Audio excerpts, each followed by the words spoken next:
अस्सलामुअलैकुम दोस्तों, मैं हूं शारिफ खान और आप देख रहे हैं ऑल टाइप नॉलेज चैनल। बहुत ज़बरदस्त वीडियो लेकर के आया हूं।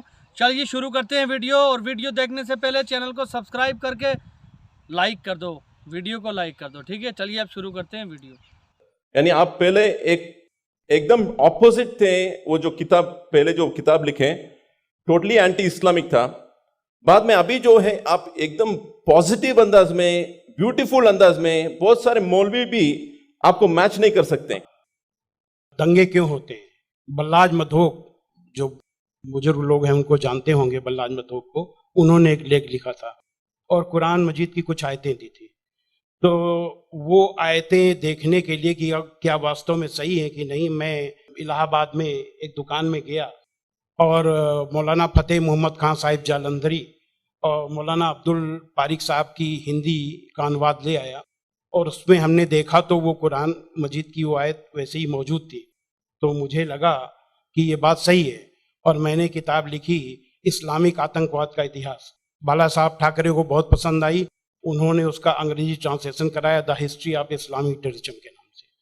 बाद में एक सज्जन ने, अब मैं वहाँ आ रहा हूँ कि मेरा सोच कैसे बदला। मुंबई के एक व्यापारी ने मुझसे कहा कि स्वामी जी, आप जो काम कर रहे हो उसमें फंड की जरूरत है, फंड आपको नहीं मिल रहे, आप ऐसा करिए किताब इस्लाम पर लिखिए अमेरिका के लिए कि वास्तव में इस्लाम से अमेरिका को खतरा है, तो आपको अच्छा खासा आपको वहाँ से रॉयल्टी मिलेगी, आपके सारे काम चल जाएंगे। लेकिन वो बड़ी किताब होनी चाहिए। उसको लिखने के लिए मैंने हजरत मोहम्मद सल्लल्लाहु अलैहि वसल्लम की जीवनी पढ़ी। जब जीवनी पढ़ी तो जो कुरान मजीद की आयतों को मैंने आतंकवाद से जोड़ा था कि इन आयतों की वजह से आतंकवादी बनते हैं, लेकिन जीवनी पढ़ने के बाद मुझे लगा कि ये आयतें आतंकवाद को रोकने के लिए हैं, आतंकवादियों को। सुभान अल्लाह। क्योंकि उनमें जो युद्ध का आदेश था वो आतंकवाद और आतंकवादियों के विरुद्ध था। तो मुझे लगा कि मुझसे बहुत बड़ी गलती हो गई, एक धर्माचार से ऐसी गलती नहीं होनी चाहिए। और वो गलती क्यों हुई? वो गलती का जिम्मेदार मैं नहीं था, उस गलती का जिम्मेदार अनुवाद करने वाला था, जिसने ये नहीं बताया कि आयत का मतलब कैसे समझें। किसी भी, हम यहाँ जो गैर मुस्लिम भाई होंगे उनको मैं बताऊं कि आयत का मतलब समझने के लिए जरूरी है कि आयत क्यों और किन परिस्थितियों में आई। ये जब जानेंगे तभी सही अर्थ मालूम होगा। तो ये जानने के बाद मैंने एक दूसरी किताब लिखी, इस्लाम आतंक या आदर्श, यानी इस्लाम में आतंक नहीं, आदर्श ही आदर्श है। और इसका हम दूसरा उदाहरण और हम दे रहे हैं क्योंकि हमने एक दूसरी किताब भी लिखी है। एक बार मैं जा रहा था, अभी थोड़े दिन की बात है, तो एक सज्जन से मेरी बातचीत होने लगी। मैंने कहा इस्लाम में आतंकवाद है ही नहीं। तो उन्होंने क्या किया, अपने मोबाइल में दिखाया एक इंटरनेट से कि आज से 100 साल पहले ब्रिटिश पार्लियामेंट में एक भूतपूर्व जो प्रधानमंत्री विलियम ग्लैडस्टोन थे, उन्होंने कुरान मजीद को लहराते हुए उसके बारे में कुछ नेगेटिव चीजें कही थी। तो मुझे बिल्कुल अपनी बात याद आ गई कि जैसे मैंने गलत समझा वैसे विलियम ग्लैडस्टोन ने भी गलत समझा, और उसके जिम्मेदार वो नहीं, अनुवाद करने वाले थे, क्योंकि उन्होंने सही अनुवाद उसको सही ढंग से एक्सप्लेन क्यों नहीं किया। तो मुझे लगा कि अब इस पर भी एक किताब लिखने की जरूरत है। तो मैंने एक दूसरी किताब लिखी है, कुरान जीने की कला। वो अंग्रेजी हिंदी में है, वो छप चुकी है जामिया नगर में, जो जमात इस्लामी के मरकज से छपी है।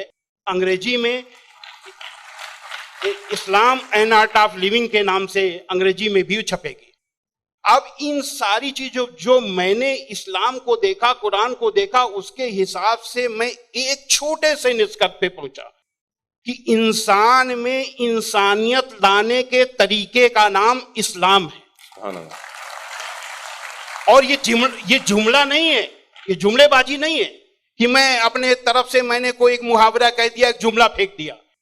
ये बात दलील के साथ मैं बताऊंगा, और मैंने दलील के साथ देखा है। ये इंसानियत के दुश्मन है, काम, क्रोध, मद, लोभ, मोह, ये दुश्मन है।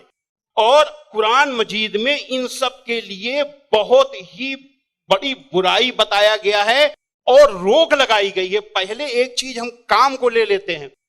काम यानी कि किसी भी महिला को, किसी भी औरत को अपनी बीबी को छोड़ करके और दुनिया की जितनी महिलाएं हैं उनको अपनी मां, बहन, बेटी समझना, ये कुरान में बहुत ही सख्ती से पालन करने के लिए कहा गया है। अभी तक आप लोगों ने देखा होगा कि जो गैर मुस्लिम भाई हो सुने कि किसी भी मर्द को देख करके औरत को अपनी निगाहें नीची कर लेना चाहिए, लेकिन कुरान का क्या हुक्म है?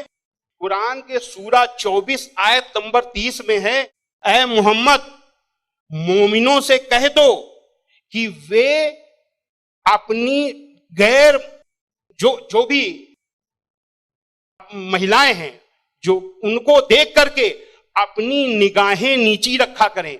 तो वीडियो आपने देख ली, वीडियो से आपने क्या समझा क्या नहीं समझा कमेंट करके बताओ। कमेंट करो, वीडियो को लाइक करो, चैनल को सब्सक्राइब करो। आपका भाई बहुत मेहनत कर रहा है। इंशाअल्लाह ताला बहुत ही जल्द एक नई वीडियो के साथ आपके सामने आऊँगा। गोदी मीडिया को और जितने भी झूठे लोग हैं सबको एक्सपोज करूँगा, सबकी पोल खोलूँगा और बहुत ही जल्दी इंशाअल्लाह ताला एक नई वीडियो के साथ आपके सामने आऊँगा। तब तक के लिए खुदा हाफिज़।